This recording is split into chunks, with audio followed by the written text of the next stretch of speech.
Ka vite që në Shqipëri dëgjojmë një simfoni qesharake të përsëritur deri në lodhje, ministra që ndihen të shantazhuar nga gazetarët, deputet që nuk durojnë dot një pyetje të pakëndshme, drejtues institucionesh që shohin median si pengesë, madje edhe përfaqësues të drejtësisë si Altin Dumani që publikisht kanë folur për presione mediatike.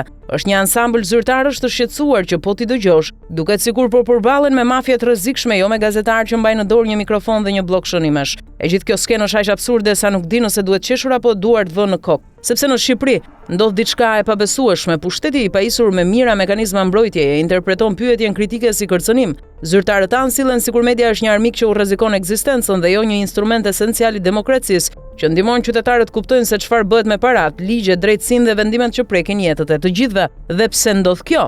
Sepse në Shqipëri është rrëzuar pothuajse çdo mekanizëm institucional i kontrollit të pushtetit, kur inspektimet e brendshme nuk funksionojnë, kur auditimet kryhen sa për të mbyllur dosjet, kur ILD-ja merret me formalitete dhe nuk prek asnjë hallk të vërtetë të sistemit, kur kontrollet e brendshme janë thjesht fasad, kush mbetet vetëm media.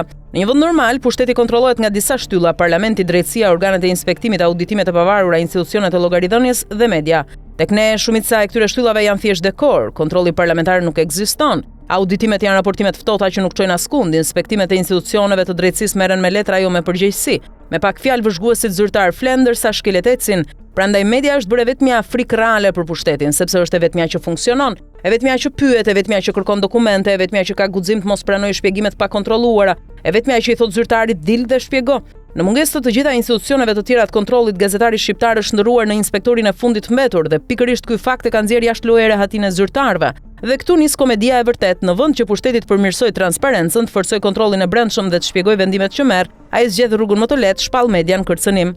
Nëse ILD-ja do funksiononte, nuk do kishte nevojë të trembej kush nga një gazetar. Nëse auditimet do ishin të ndershme, raportet e tyre do flisnin më shumë se çdo kronik televizive.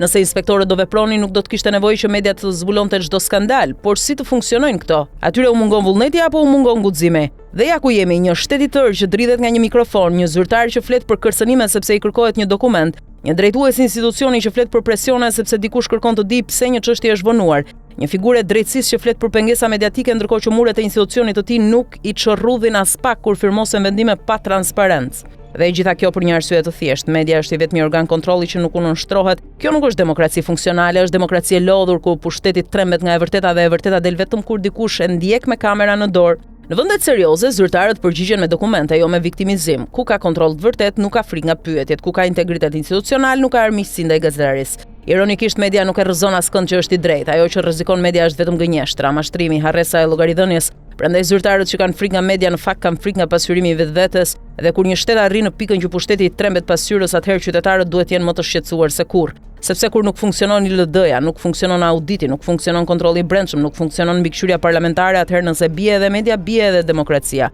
Dhe atëherë nuk na mbetet asnjë sy që sheh, asnjë vesh që dëgjon, asnjë gojë që pyet. Në këtë vend ku llogaridhënia është shpallur kërcënim, media është mbrojtja e fundit që ka qytetari. Dhe sa kohë që zyrtarët vazhdojnë të dridhen nga pyetjet, aq më shumë media duhet pyes, sepse shpreha më e rrezikshme që mund të dëgjohet në një shtet është kjo, se kontrollon më njëri. Dhe pikërisht për këtë arsye media nuk duhet hesht asnjëherë. Shkruar nga Arben Langozi.